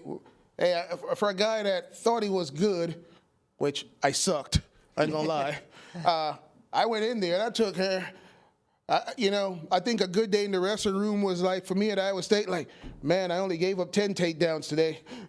Yeah. I mean, you got to put yourself out there, because if you don't, you're just another person in the background. You got to try to make your way to the front of the line. And you're not going to be doing that, waiting in the background till you think you're good enough. By the time you figure out you're good enough, time's already passed you by. All right. So, yeah, give your fans and the friends an opportunity, if they're not there, to watch your program. We're trying to get 200 schools this year, but you My got goal is 200. I want 500. There Come on, we go. wrestling That's what community. I'm talking about. I teed that up for you 5 minutes ago. You didn't say it. There we go. Email. Check your email, your spam folders. You do have, I'm going to say just about every coach out there has an email from me Yes. that's in your spam folders or not read. Read it. And if you haven't found one and you want to talk to me, Cyon.Williams@FloSports.tv. Hit them up. And if you're at a convention, like at any of the big wrestling events, you want to come see me, bring a Slim Jim by and we'll sit down and we'll talk. Break bread over a Slim Jim. Tabasco. Only Tabasco. Yeah, I haven't had one of those in a while. I remember we used to supply you with those Yeah. to incentivize you to come on the show. Yeah, just Tabasco Slim Jim. There you go. The thin ones. Yes, obviously. Okay. Well, Cyon, thank you so much for coming on. One more thing. Get you it? know, the Night in America is still getting to be a premier platform, premier event, like Yes. on Thursday nights. This year we added another version. On Wednesday night, we're going to have like Rivalry Week, where we're trying to have the biggest high school rivalries. And, for this year, I'm kicking it off. The first year is only in January. I'm going to have four dates on the Wednesdays, and then I want to continue to grow that. Night in America, the schedule is coming along. We get a lot of coaches that want reaching out for the Night in America. If you're reaching out for the Night in America, I'm trying to plan 2 years ahead. So when you call me, it's like, hey, we got a good match. You got to start calling me before and ahead of time. But Rivalry Week, let's start building that. But we're trying to make high school wrestling, not just college. It's high school wrestling, Division II, Division III, girls wrestling. We're trying to make it more of a feature part of Flow. We already got the top wrestling. We want all the wrestling. And you're not going to get to the top unless you start somewhere. You got to start from the bottom to get to the top. There you go. I'm going to have you reach out to my son's high school team, so maybe we can get those on there. All right. He's going to be in high school next year. Okay, we'll He's do in high it. school already? Next year. Oh, man. What school is he going to? Pflugerville. Pflugerville. They have Yeah. a team? I'm just kidding. Kind of. No, fair. But they'll be ready next year. Oh, all right. At least their 6-pounder will be. Oh, so you saying he's in the state champ next year, 4-time I state champ? did not say that. CP just put it out there. No, he's ready. Caleb's 4-time state champ. He's excited. I'll say that. All right, Cyon, thank you. All right, man. I got to go do some work. Hey, did you have any of the breakfast? Oh, the breakfast was good, man. Dang it. Any leftovers? I know those are gone. Those gone. There's bacon. There's sausages out there. There was egg Benedict. Benedict? Benny? Yep, it was like, nice fruit bowl. Yeah, we don't get any leftovers here anymore. Well, see, I got siblings. I always tell people, you want extras or you want to eat first, get the best of it. You get to the line first. That's right. I got 5 sisters, 3 brothers, so there weren't no leftovers. If you ain't the first one in line, Yeah, you might not have anything. that's true. All right, the Senior Director of Wrestling Community Development, Cyon Williams. Email him, cyon.williams@flowsports.tv. Get your team streaming on Flow. It's so easy, 15 minutes. Yep. You'll be ready to rock. And you see what I got to get promotions for CP to actually let me on the show. Hey, that's the new bar. You got Wait. Or I got to be producing, which CP come to me like, Cyon, that's a great thing you're doing there. You need to come on the show. The last time I was on the show was to talk about this a year ago. There you go. Say, see, man. That sounds like a good plan by me. I'm keeping Cyon working. Let's go. All right, guys. forget I'll your catch hat. y'all later. Don't forget your hat, buddy. My hat. Thank you, Cyon. Hey, when I'm at the events, I give away free Flow gear, so Hit him up. talk to me. Don't forget the Slim Jim with Tabasco. There you go. All right. Cyon Williams. One the only. That was fun. Okay, so that's exciting stuff. Definitely want to, expand who we're live streaming. All right, let's go questions. I don't know if we can even go much over. And we're already How over. much over can we go, Greg? Greg, tell us. You can come on The Voice because I know you Go want to be ahead, on the just show. keep rolling. We do have a show, second show this week. I believe on Wednesday normal time. I got to double check with the artist formerly known as producer Tyler. Yes. On that time, but I believe Wednesday at 9 a.m. Central we'll be rolling. Greg said we're good to just keep rolling if we want to. Okay, let's do some questions. So we don't think- have a ton of questions. Yeah. We Chat had been okay? Chat's doing great. Yeah, they're loving Cyon. So The graphic you made is great. It's beautiful, isn't it? Look at him. Yeah, it's so professional. I even added the email up there. Yeah, it's nice. Yeah, put that on the You card. couldn't make it say senior director though? No, I wanted to keep vice president. Okay. I thought that was because it's aspirational for him. Mm-hmm. Yep. It's like gives him something to shoot for. All right, so we had 2 super chats. This is from OSU Wrestling, and then I don't see his first name, but it says, with everyone seemingly confirming Vega moving up to 149 and Rabidou at 157, is Swiderski really going to be the odd man out? I need one more season of the ski. I mean, you tell me. Where could he fit? Mm-hmm. You've got national champion coming up. I don't think he's beating him. I don't think he's beating Landon Rabidou, so I don't. This is just the reality of Oklahoma State. There will probably be better guys than Casey Swiderski watching. It's just, especially with 5 for 5 now. That's why I think he's gonna maybe throw his hat in the ring at 65. But you got D Lockett, I don't know, but yeah, I think it's gonna be tough to see how he gets in the lineup, barring an injury, right? Mm-hmm. All right, this is from our TikTok boy, Riley Bedich, 999. Wait, I thought he gets mad when you say he's more than a TikToker. He is. He actually is. He's a good wrestler. He's a NAIA. Is he an All-American? I know he's a JUCO All-American. So he's a beast. He's wrestled D2, D3, NAIA. He's done the whole spectrum. Dang. But he said he just wanted to give us 2 footlongs. FRL best wrestling podcast out there. Dang, thank you, Riley. Keep up the good work on TikTok. Best TikToker who's not just a TikToker out there. Mm-hmm. More than a TikToker. But he does do good wrestling content. Yes. Check him out. Yep, Check him out. Check him out. All right, Slink. Which of the following were the most impressive? 2016 Olympics, Romanov. 2025 Worlds, Zahid. 2024 Worlds, Ono. 2018 Worlds, Sadulayev. 2016. Romanov.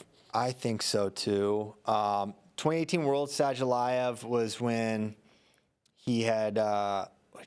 So when did Sharifov? That was 19 when Sharifov beat Kyle. Which was more impressive, 2018 Sadulayev or 2020? 2 years ago Sadulayev. Last year Sadulayev. 24. 2024. 2024 Sadulayev. But he was like a second away from losing to Gasimpor. I know, but does that make it No. more impressive? He should have beat Gasimpor way worse than that, in my opinion. That match should not be that close. I think it's Romanov or Ono. Mm-hmm. I think Ono was just such a. I mean, we knew he was really good coming in, but no, it's Romanov because you think about guys he beat.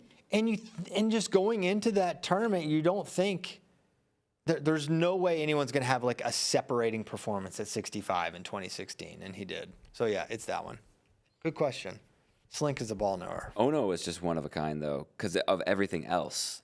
Yes. That he was just like a little kid running around making friends with everybody. Yeah. It was like there will never be another experience like that. Yeah. And we were there. Mm-hmm. All right. Another question from Slink. If you could only watch one wrestler for the rest of your life, who would it be? Caleb Piles. It's my favorite wrestler to watch in the world. Okay. JD? Also Caleb? I would not go Caleb, although I do look forward to watching Caleb. That's a tough one. Ono and freestyle is so fun. Who knows if we'll get it again, though? Yeah, I know. If you pick him. This forces him. Kyle, because then I'll get Kyle Snyder, because then I get to watch the longest. No, here's why it's not Kyle Snyder, because he's going to wrestle for the rest of our lives regardless. Yeah, but you don't get to watch him. Oh, you could only watch. Oh, okay, yeah. Dang. And if Ono doesn't care about you, if he cared about you, he'd be wrestling now. Oh, good point. I did this wrong. Okay. I thought it was like you could just have some wrestler wrestle for the rest of your life. But if you still have to pick Caleb, because if you don't pick Caleb, you don't get to watch. Yeah, I would pick Caleb anyway. Only watch one wrestler. Tyler, if he Tyler wrestles again. Mm-hmm. Yeah, probably Tyler. Zare? Stop. Next question. All right.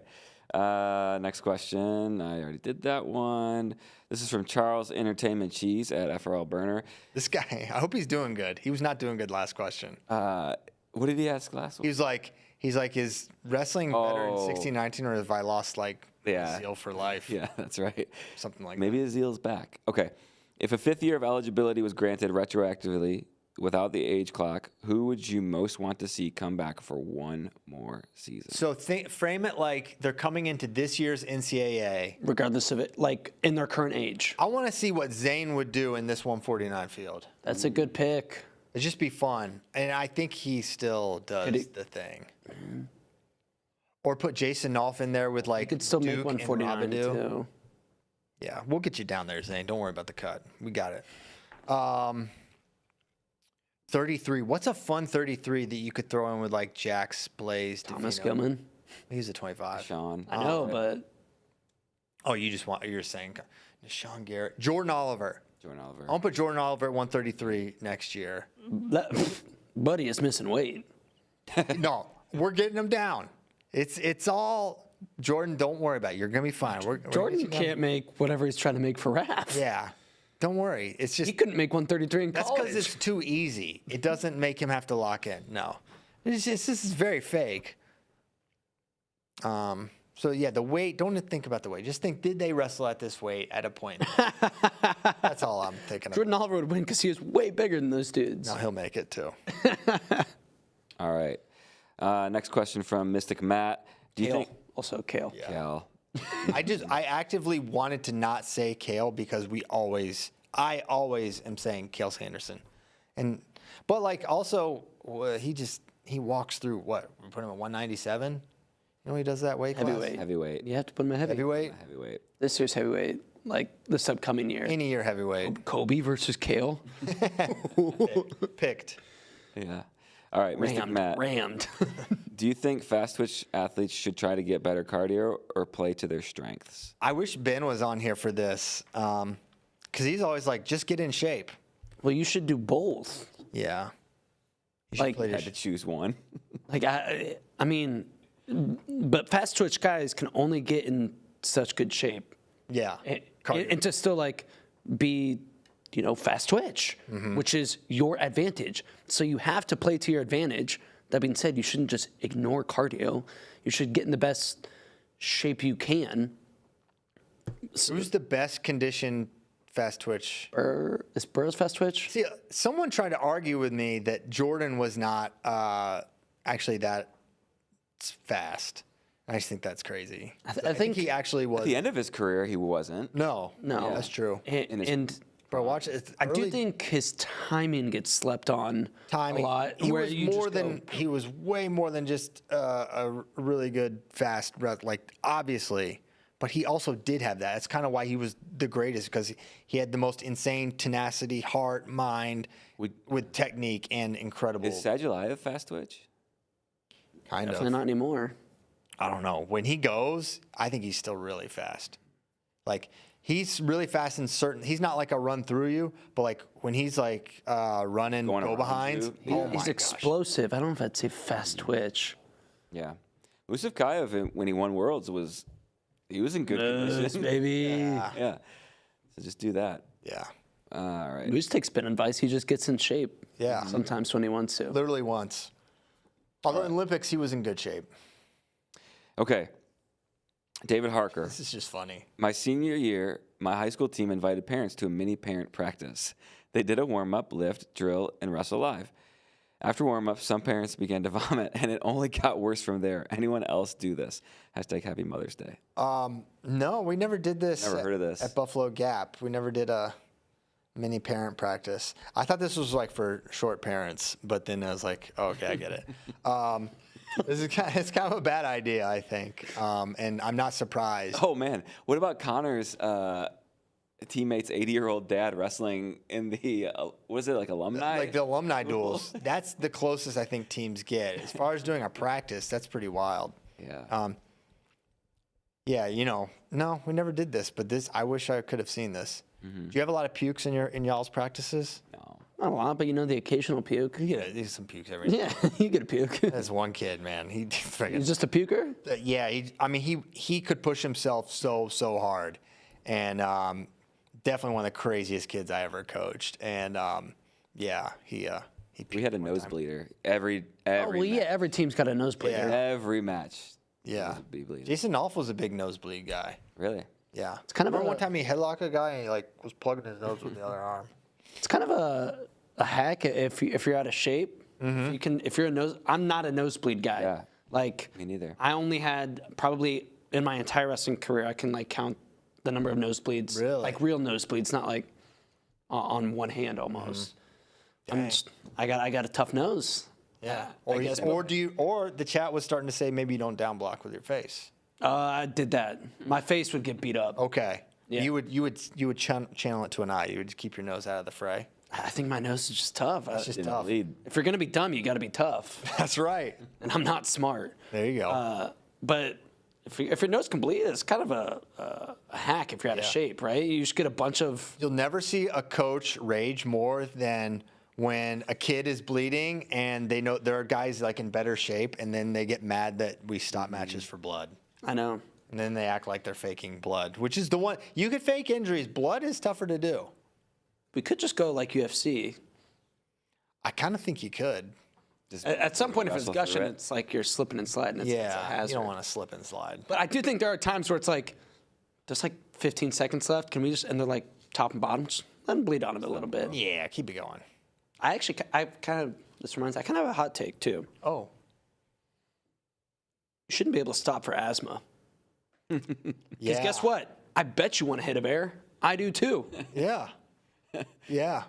Oh, I'm telling you, I think we talked about this. It's I don't like it. You stopping for the inhaler? No thanks. that's a performance enhancing drug. One of my guys we were at States and we were massacring this guy and he was so tired. He got a shot of that. It was like a superpower. And he almost beat my guy. Yeah. It was crazy. It's like, hey, like some people are just like, born stronger, more fast twitch. That's an advantage. Yeah. You're born with bad lungs. Deal with it. Yeah, sorry. I'm not a doctor. I don't know how serious asthma is. JD wants to get out in front of that. It's like, I just know. I don't want a kid to die on the mat. I was a conditioning guy, so Yeah. I was like, I'm tired too. I'm sucking air too. Yeah. I'm just better at it. I saw this TikTok, and it was a guy saying like, "What should grown men not do as a what should you not do as a grown man?" And it was have asthma. I was like, just breathe. Like, what do you do? I agree. Grow up, dude. Just breathe. Yeah. My brother has asthma, so I can say this. All right. Next question. Also, coincidence? You need it once you start working really hard. There you go. I'm just saying. Yeah. I'm with you. No inhalers. Contacts, also performance enhancing. They are. Really? Yeah. Hey, where do we draw the line with science? All right, so performance like a drug you take, no, very bad. Something you use eyes. to make you help see better. That's a definition of performance enhancing, but we say that science is allowed. Technically, anything you do is performance enhancing if it Correct. helps. That's why I'm saying Super Olympics. Yeah. I'm The just enhanced games. Maybe that's why I was bad at There's a wrestling. line. There's a line. I think mine's just Did you know the enhanced games they're went allowed public? nothing. Oh, really? You can buy you can go buy stock in the enhanced games. Wow. I'm saying we should allow nothing or everything. Okay. All science or no science. Let's see. What did it open at? I think we'll open at $8. $8? Why can't I check the price? Let's see. I hope they don't Ooh. have wrestling. Down to $7.59. Should we buy the dip? Buy the dip. One day. It's down 21%. What are we looking at, Max? It look at this. As soon as it went So this is a pump. up like 25%, and then boom. Look at that. Wow. Down to nice rebound though. Good rebound. Okay. Well, yeah, no one's seeing this. This is tough. Never mind. There it is. There. There. They see the rebound. Yeah. So, okay. We got a couple more questions. 205 David, where are some great cities to host NCAAs? New York City was so awesome. Cleveland's been great. MSG. We love Cleveland. Been good. My answer is always Kansas City. Kansas City was great. I died, so that was not as fun. I just think that setup is great with T-Mobile right across from Power and Light. Yeah, Central go back. City. I want a redemption opportunity in Kansas City. I'm looking forward to Minneapolis in 2 years, right? Yeah, St. Louis next year and then Minneapolis. Yeah, you have to go to St. Louis once Every couple years. Yeah. It's not Scottrade anymore, though. Yeah, it's changed. But what it it's is. always Scott trade to me. I am looking forward to U.S. Bank football stadium. I know. A lot of people are hating on that. I think it's going to be cool. I was like trying something. Yeah, give it a shot. One time, if it's horrible, we won't do it again, Mix it up. All right, we got two more questions, and then the ceremonial Avery Lynch roundtable. Yes. David Harker again. What happened to Carter Starachi? Is he still wrestling, or has he been training MMA or something? Well, I don't know if he's still wrestling. I know he posted on his story a couple of weeks ago. He was at Penn State training. He was in the room. He was in ATX this weekend. And he was in Austin. So I don't know why he was in Austin necessarily. But I don't know what is. I assume MMA. I don't know if he ever got off the safe sport list. I don't know if you have to. Yeah, I don't know what safe sport getting off the list is. Can be complex or can be very simple based on seemingly who you are, which is weird. But I don't know what he needs to do to get off or where that stands. But I don't know what's next for Carter, to be candid. Okay. Next question from Bobby Keble. Would it make sense to have Ono go 33 because he'll probably go 57 2028, and have Marcus go 41 because he'll go 65? I think on paper that makes a lot of sense. I think the reality is Marcus just doesn't seem that big to me. And I think that's a concern. Like, Marcus is going to want to win NCAAs next year. And if he's not a full-size 41, can he build into it? Of course. But that'll take some intent. If he makes the world team this year and then you hold, this is the challenge for Jax too, who also is in a similar situation. He knows he's got to go 65. He knows at some point he needs to be a 41 so he can, build into that 143 for the Olympic weight.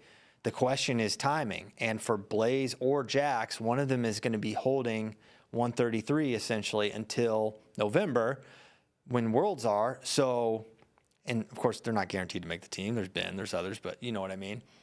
So if that's the case, if one of those guys makes the team at 61, there's no way they're going to go 41 the next year after holding that weight. So I think it's a good idea on paper, but I don't know if it's the move for next year. I think the year after that, I think we see them all positioned to 41. Okay. All right. And here it is. Which one are you choosing for lunch today? I'll go first. Got to go with Sonic. I hate Sonic, actually. I think Sonic is terrible. You know what I'm looking at? I've never been to Shakes, though. I've never been to Checkers, but that looks kind of good. But the obvious answer for me is Culver's. Get the double butter burger, maybe bacon, maybe not. I'm going crinkle cut fries, and I'm getting a shake. Probably Oreo. So that's my move. Culver's. I think I agree. Yeah. If you got to go burger. You gotta go burger, right? They have a wide. They have fish there. They've got it all at Culver's. Because of my DNA, I got to go White Castle. Really? Sorry. White Castle's bad. You can stand up. Is that a Michigan thing? Yeah. Okay, I didn't know that. Big in the Metro Detroit area. So Little Caesars and White Castle. That's Friends' parents are in the White Castle Hall of Fame.